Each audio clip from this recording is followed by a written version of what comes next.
B-roll, M1 Abrams tanks and containers are offloaded by soldiers from 1181st Deployment and Distribution Support Battalion, 595th Transportation Brigade, alongside cargo transport system contractors, from the Alliance Fairfax at the port of Shuaibah, Kuwait, March 3, 2023.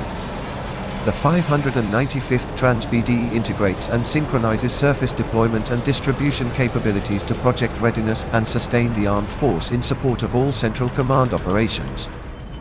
The M1 Abrams tank is a third-generation main battle tank developed by the United States Defense Company, General Dynamics. The tank was developed almost side by side with the German Leopard tank, which is around the 1980s.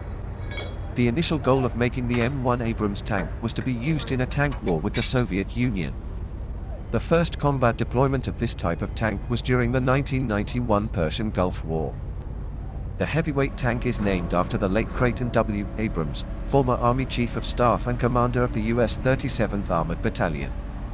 The Federation of American Scientists explains, Abrams is a commander who is the backbone of the American military armored forces.